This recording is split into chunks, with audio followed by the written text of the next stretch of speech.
The Clock Tower series has been a strange one. It is effectively dead in terms of new entries, but it is still a cult classic. I covered Clock Tower The First Fear and Clock Tower 1 in a Retrovault video not that long back. I haven't covered the spin-off, Clock Tower 2, The Struggle Within, as, well, it's awful. Clock Tower 3 came out in 2003 and was developed by Capcom Productions Studio 3, and also by Sunsoft, who took over the IP after Human Entertainment, who developed previous titles as they went bust. 3 had connections to the original Clock Tower games, but it was its own contained story, just as Struggle Within did. So if you are expecting a continuation of either of those two stories, then you're going to be disappointed. Despite Capcom's attempts to breathe new life into the series, this game was considered a commercial failure, only having sold 122,000 units, far below Capcom's own reported projection of 450,000 units.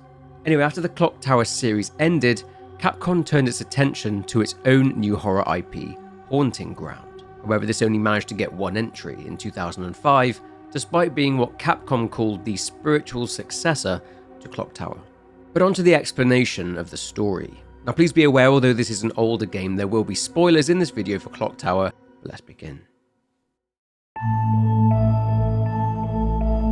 In 2003, 14-year-old Alyssa Hamilton has returned home after being at boarding school for the last 3 years, ever since the mysterious disappearance of her grandfather, Dick. She's gone home after she received a letter from her mother, Nancy, telling her that she needs to go into hiding until her 15th birthday. With her having disobeyed what her mother asked her to do, she's returned home anyway into the Hamilton mansion. She finds a large man in the dining room. Alyssa introduces herself and asks after her mother, but the man says she's gone out and has been gone ever since the previous morning. She also apparently said that she'd not be returning for some time. His tone turns sinister, and he says that she won't be coming back at all. He then grabs Alyssa, calling her his sweet Alyssa. She struggles free, and he walks off laughing. She finds a secret corridor in the house, and at the end of it, a statue stands there with its eyes bleeding. Its head falls off, it smashes, and inside, she finds a letter from her mother along with a bottle of holy water. The letter says that she can use this holy water for exorcism, to halt an assailant, to destroy sigils, and it tells her how to free spirits. How on earth does her mother know all this? Alyssa uses the water to destroy a sigil. Checking her mother's room, there's no one there, but a book lies on the bed, bookmarked to a picture of the mysterious man she'd just met. Alyssa is then startled as she starts to hear the sound of a piano coming from somewhere. But who is playing it? Running out of her mother's room, she is transported to World War II era London, in the middle of the Blitz in 1942. She finds spirits there, and just like her mother's note said, she's able to find an item that has sentimental value to a spirit and uses it to grant peace. Following the sound of the piano, which is still ringing out, Alyssa finds a sigil on the door to the tailor there called Norton's Tailor, and using the holy water to dispel it, she enters. This place has been smashed up, and upon investigating it becomes very clear who did it. When searching one of the upstairs rooms, Alyssa finds the picture of the man who owns the house and the shop, Mr. William Norton. In another room, she finds bloodstains. Using a key she found, she searches a drawer and finds a clipping that mentions a young pianist that had been brutally murdered. Investigations found the young girl had died due to blunt force trauma, but they did not manage to find the suspect.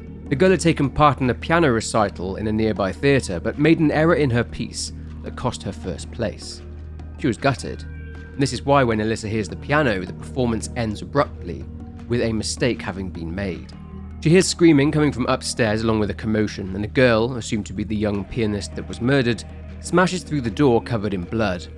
And this is how she was killed.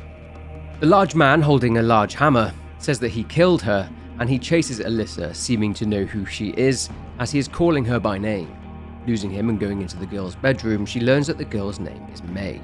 She was fretting about her upcoming performance and missed her father, indicating that he had gone somewhere.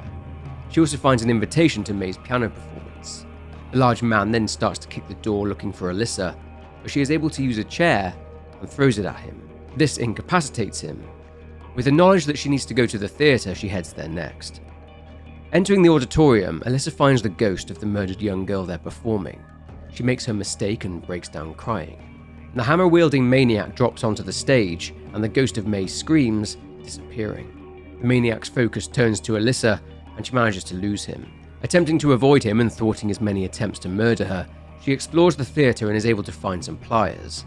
Managing to escape the theatre, Alyssa returns to Norton's tailor shop and uses the pliers to remove some wire from a door.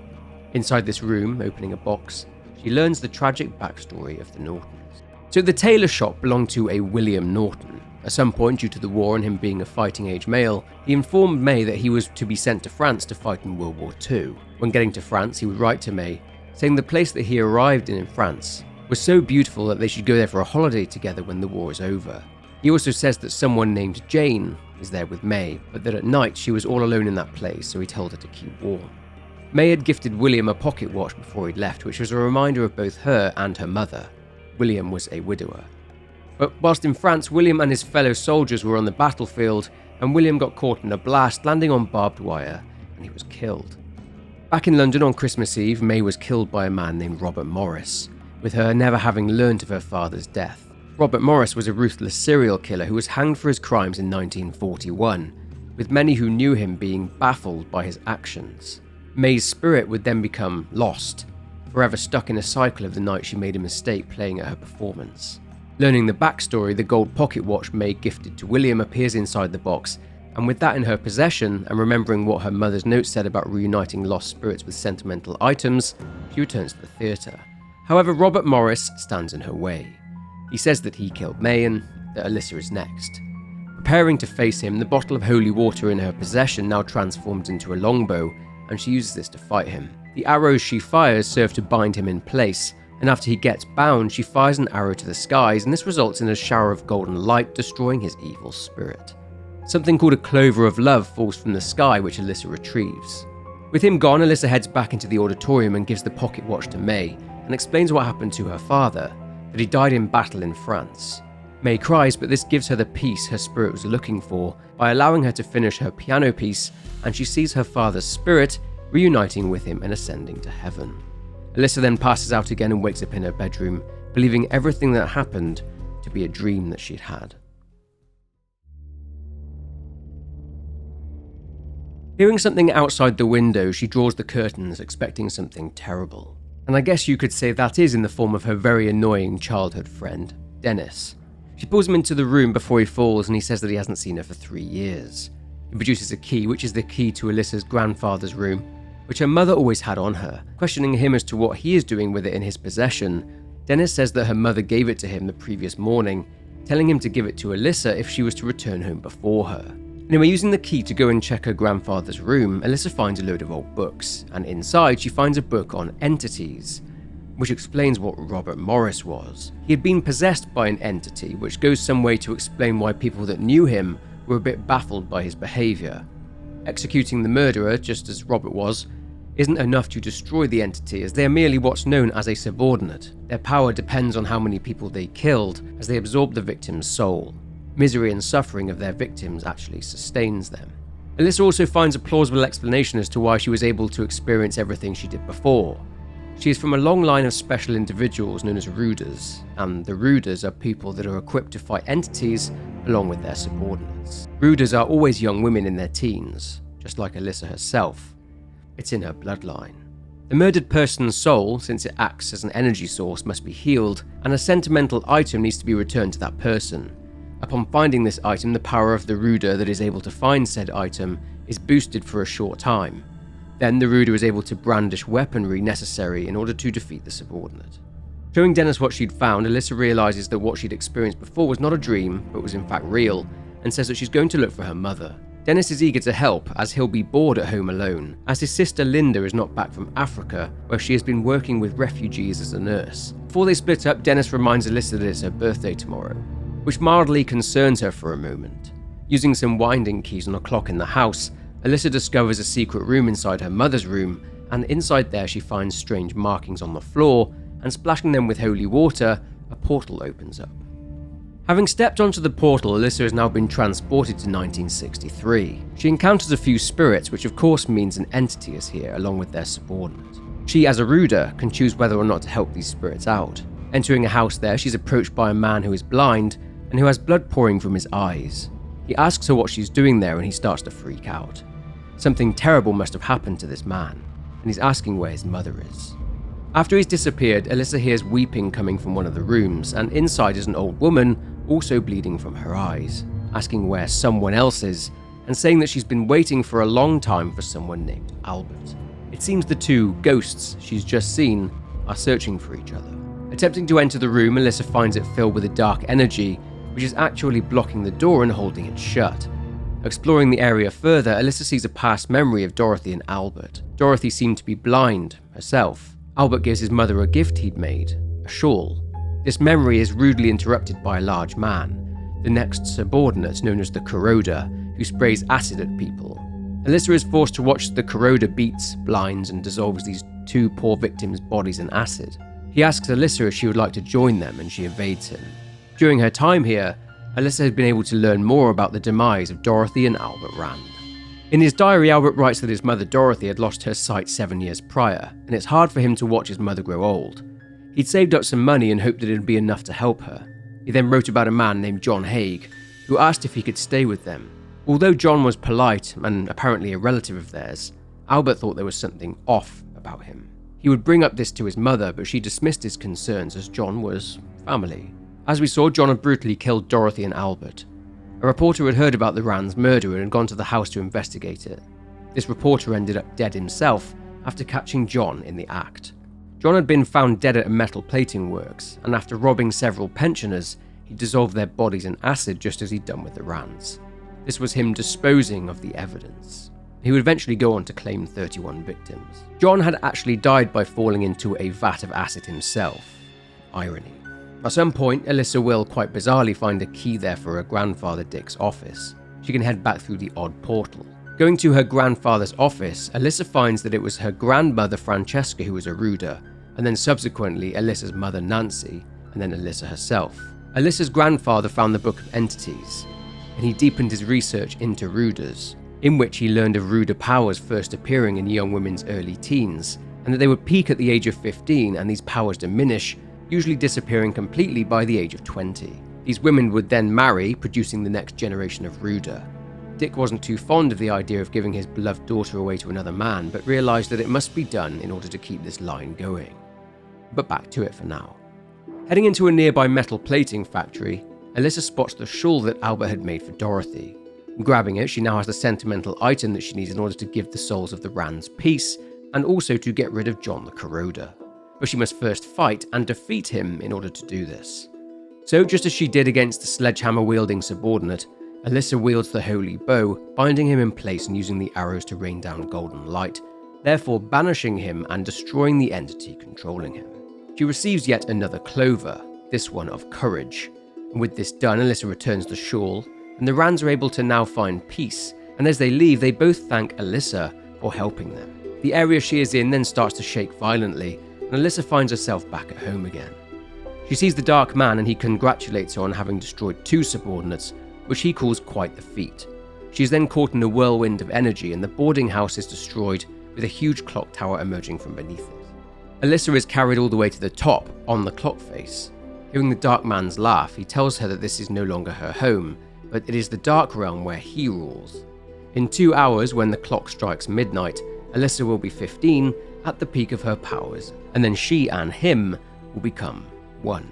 This will give him eternal life, apparently, and he tells her the shocking news that her mother is dead and was killed by a subordinate. He throws her into what he calls hell to see for herself, and she wakes up in a cave of sorts.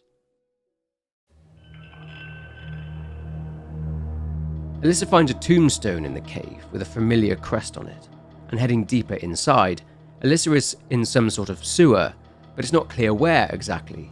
But emerging from the sewer, she seems to be in a factory. It's not long before Alyssa meets the 3rd subordinate, the Chopper. He promises her death by his hand, but she is able to hide from him.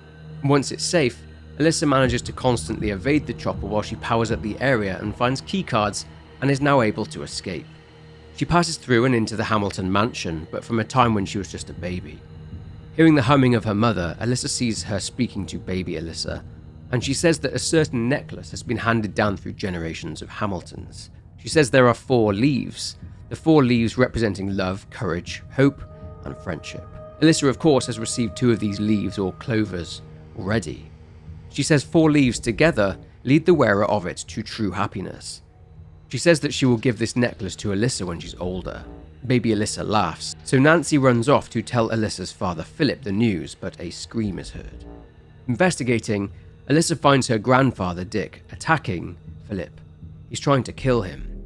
Throwing him over the balcony railing, Philip lands on an axe and this kills him instantly.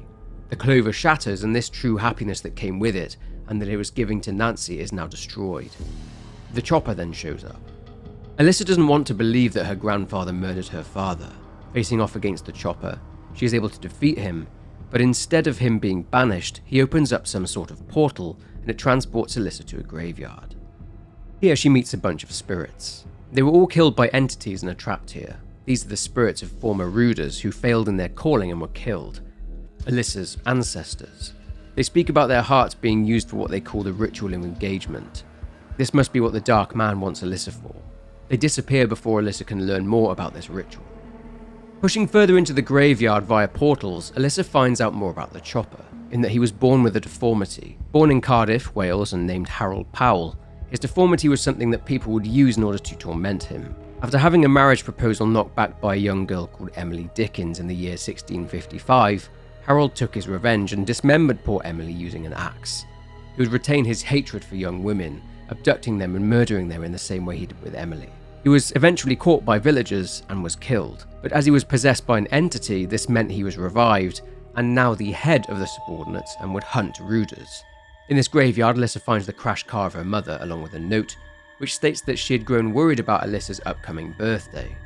She'd done what she could to save her from this calling of hers by sending her to boarding school. It explains a little more about the ritual, but only what Alyssa already knows, in that it requires the heart of a 15-year-old Ruder. It was her wish that Alyssa could elude the entities until her 15th birthday had passed. Finding a plinth there, Alyssa splashes it with holy water and receives a disc titled Compass of Shadows. Entering another portal, Alyssa visits some catacombs, but not just any, as the tombs of Ruder warriors are buried here. And after helping set free some spirits, she retrieves a second disc titled Compass of Light. Returning to the graveyard and placing these two discs, Alyssa finds herself in another cave. Here she approaches a mural of what looks like the ritual of engagement being performed on a 15-year-old Ruder. The person performing the ritual is to drink the blood of the Ruder, thereby becoming an entity themselves and gaining immortality. Wondering who could possibly want to do this to her, something comes down from the sky, and upon picking it up, it's an old Ruder arrow which she can use against a subordinate. Having now learned the truth, Alyssa leaves the cave, which now starts to crumble. Escaping just in time, the chopper is there waiting for her. He wants to stop her from bringing salvation to the dead Ruders. So, facing him in battle and receiving help from Ruder spirits there, Alyssa is finally able to defeat the chopper. She receives the third piece of her mother's necklace, the Clover of Hope, and afterwards the Ruder spirits thank Alyssa for her help, and they tell her not to let the ritual of engagement happen. She waves them goodbye, and her mother shows up. But the happy reunion is cut short as the Dark Man appears, and he transports her to the final subordinate to, as he puts it, donate her heart. Finding herself inside a large hall, Dennis is there, and showing him the necklace which has a final clover piece missing. She says this is the last chance for her to see her mother again. She's to find the final one if she's to have any chance. Dennis tells her not to lose hope, and the two of them then find themselves transported to yet another strange place.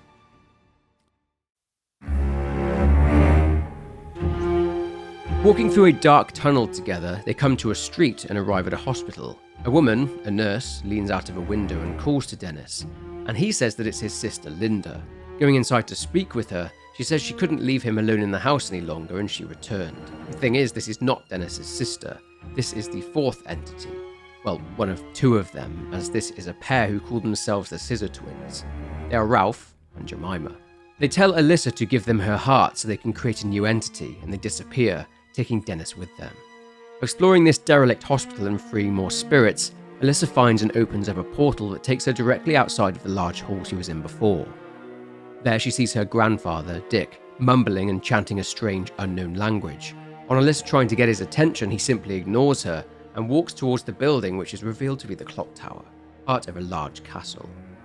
Following him, she is chased by the Scissor Twins, but does make it inside. Exploring this castle, which has yet more restless and lost spirits in it, and whilst being pursued by the Scissor Twins, Alyssa finds a trio of crests. Finding the A crest and an N crest, Alyssa uses these to uncover another and secret part of the castle, behind a painting of a woman and her child. Inside this room, she finds a massive painting of the man who owned this castle, a Lord Darcy Burroughs. In front of it is another crest, the D crest. A book is there, and it's another book of entities which gives some backstory on Lord Burroughs. So Lord Burroughs was a wealthy man who owned large parts of southeast England in the 17th century. He married Hamilton, another of Alyssa's ancestors called Natalia. Of course, since she was a Hamilton too, she was of the ruder bloodline. She and Lord Burroughs had a daughter, Annabel. Despite being known as a harsh ruler, he did indeed love her dearly and above all else. But Lord Burroughs started to suffer that which ails us all, aging and the impermanence of life. So he learned about the ritual of engagement along with entities, and he would wait until his daughter's 15th birthday to perform the ritual in order to become an entity. However, on the eve of her 15th birthday, Annabel died as a result of a freak accident when a horse-drawn carriage rolled onto its side. Not being able to perform the ritual, Burroughs fell into deep depression and became incredibly angry. He would massacre his own staff and turned his attention to a nearby village, killing people there too. He killed his wife Natalia after she tried to persuade him to stop the killing. Burroughs was eventually killed after being crushed between the cogs of the huge clock tower of the castle. This was whilst he escaped from farmers from the village he'd targeted for his killing spree. Legend goes that Burroughs made a vow to plague the world with hate, along with terror for as long as the clock tower stood. Anyway, after reading this, Alyssa sees a projector switch on in the room and it shows Dennis being psychologically tortured by the Scissor Twins. Needing to save him and fast, Alyssa finds her way through a maze, after which she confronts those pesky twins. The blade eventually comes down on Dennis with him seemingly killed, but it's all a nasty trick, as this isn't Dennis. This is the real Dennis. This is for real now. They once again demand her heart for the ritual. Alyssa falls down into another area where she learns about the background of the twins and how they ended up with Lord Burroughs. It's thought that Lord Burroughs found both Ralph and Jemima on the battlefield, whilst other accounts say they were brought over from the Orient. Either way, these two siblings were incredibly cruel, and they were employed as the torturers during Burroughs' bloody campaign. They enjoyed dismembering people using their long scissor-like blades. A note written by an employee mentions that Ralph and Jemima were ordering them to kill people. First it was 10 in 1 week, and then 20, and these people were all taken and killed from the nearby village. Of course, the villagers found out who was responsible, and with the mob storming the castle armed with pitchforks after Burroughs had been crushed to death by the cogs inside the clock tower, the twins were executed by being stoned to death. The twins were then resurrected and became one single entity, but back to Alyssa. Leaving this place through a door, she is surprised to find she is back at the Hamilton mansion again and in her grandfather's office, where he has hung up all the pictures Alyssa drew when she was a small child. Finding a ladder in there, she comes out back in the castle again, inside the room with the old projector. Her grandfather shows up, travelling through the projector, still chanting and in some kind of trance. He once again completely ignores Alyssa, instead fixing his focus upon the painting of Lord Burroughs. Let's quickly look at what Grandpa Dick has been up to. So Dick regretted letting Nancy marry Philip, only doing so and allowing it in order to preserve the ruder bloodline. Philip didn't want Alyssa to be raised as a ruder, and Nancy was echoing this too, which Dick perceived as weakness of character. So he acted, and as we saw, he murdered Philip. He then kept his murder of Philip a secret, with it being considered a freak accident. Around Alyssa's 10th birthday in 1998, Dick stumbled across the ritual of engagement. He was disgusted by what this ritual entailed, but was lured in by the gift it would grant, which was of course the gift of immortality. He discovered the legend of Lord Burroughs, the man in the painting. He learned of a triangular crest, and the one that could decipher its secrets would be able to become an entity. The crest had 3 letters, A, D, and N. So he left the Hamilton mansion 2 years later in the year 2000 in order to search for the secrets of this crest and what those letters referred to. These were the initials of Lord Burroughs' family, A being his daughter Annabel, D being himself, Darcy, and N being his wife Natalia. He struggled to find the Burroughs castle at first, searching all over the continent. He'd come to the realization that Nancy had likely realized what he planned to do as he left his journals at home. Dick had eventually found the castle and discovered that Lord Burroughs had a son from his first marriage. A son called William, who after Burroughs died had escaped the castle and lived the rest of his life under the pseudonym Billy Brown. Now, Dick actually took his wife's name of Hamilton when they married, and his dad's name was Brown. He found out that he, Dick, was a direct relative of Lord Burroughs through Billy Brown. He discovered the 3 crests that Alyssa had found in the castle were of Lord Burroughs' family's initials, Darcy, Natalia, and Annabel. These matched his own family's initials of Dick, his daughter, Nancy, and his granddaughter, Alyssa. He considered this the destiny of Lord Burrows having lived on through his own family. Dick looks at the painting and calls Burrows his ancestor, stating that he knows of his pain and agony having lost his daughter just before the ritual. He addresses the entity, asking if its wish is for him to resurrect Lord Burrows and to enact the ritual of engagement with Alyssa's blood. He asks Lord Burrows to return to the earth and to join with him to complete the ritual, to use his body and for their flesh to be fused. This then happens, and Dick, since he's a blood relative of Lord Burrows, becomes the now resurrected Lord. Burrows is no longer upon his horse, and Alyssa is reminded of the peril that Dennis is in. Rushing back down to save him, Alyssa fights the Scissor Twins and using her powers, is able to defeat them both with the help of Dennis. They are then transported to the base of the clock tower by the Dark Man, who says that Alyssa has destroyed all of the subordinates and that if she wants to save her mother, then she needs to ascend the clock tower and that he'll be waiting there for her. So Alyssa ascends the clock tower. Having ascended, the Dark Man's identity is revealed to be that of her grandfather, Dick, who says that he wants to become one with her, that he found the castle after having searched for 3 years.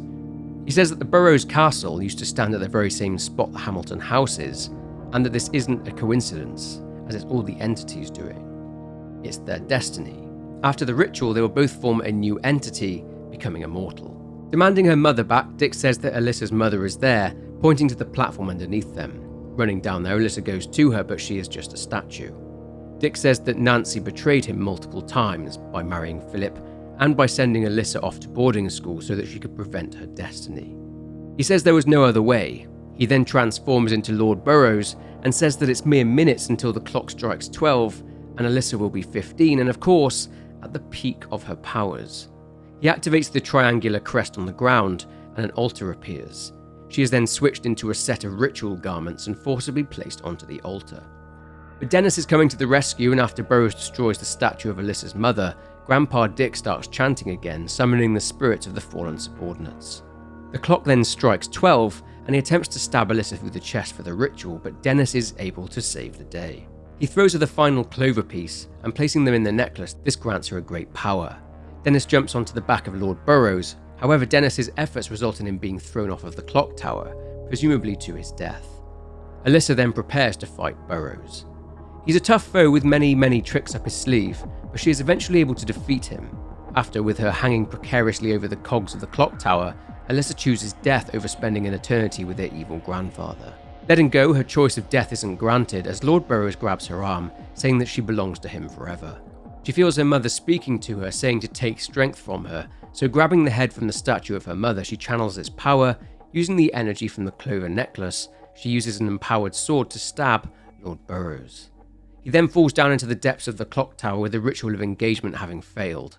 Alyssa's mother then appears and the clock tower starts to crumble and collapse, with Alyssa coming to in a field of clovers along with Dennis and the two hug.